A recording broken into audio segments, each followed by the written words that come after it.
Bismillahirrahmanirrahim. Assalamualaikum warahmatullahi wabarakatuh. Perkenalkan, nama saya Nurmita dengan NIM 220101125.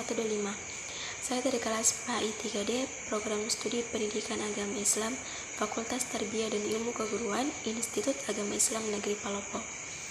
Baik, di sini saya akan memaparkan mengenai pelaksanaan dan penerapan salah satu teori belajar yang dikombinasikan dengan cara pengelolaan kelas dalam praktik pendidikan.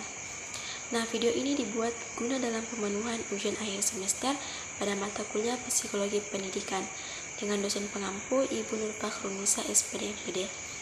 Nah, adapun teori belajar yang akan saya bahas yakni teori belajar humanistik. Teori belajar ini lebih cenderung melihat perkembangan pengetahuan dari sisi kepribadian manusia, di mana manusia menjadi pusat utama dalam pembelajaran.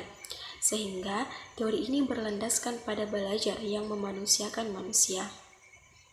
Nah, tujuan belajar humanistik adalah untuk membangun kepribadian murid dengan melakukan kegiatan-kegiatan yang positif.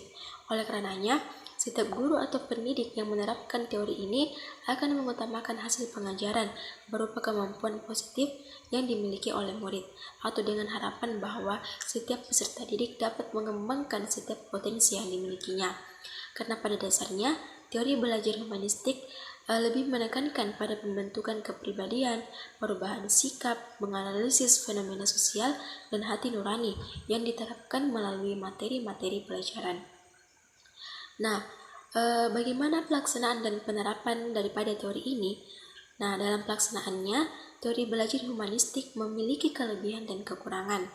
Dengan mengetahui kedua hal itu, teori ini dapat diterapkan secara maksimal.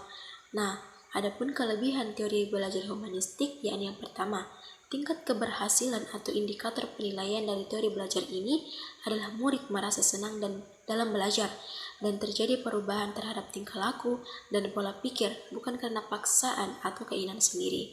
Kemudian, jika proses belajar mengajar mengutamakan pembentukan kepribadian, perubahan tingkah laku dan hati nurani, maka teori belajar humanistik dikatakan sangat sesuai.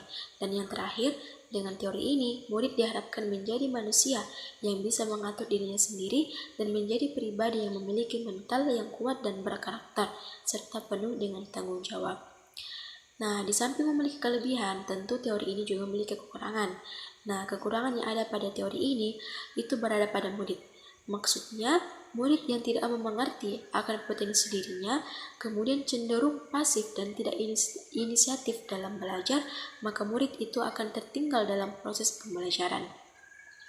Nah, setelah kita mengetahui pelaksanaannya, ada beberapa hal yang perlu diperhatikan saat menerapkan teori ini, di mana guru itu harus berusaha untuk menyusun dan mempersiapkan materi-materi pembelajaran agar tujuan belajar mengajar tercapai.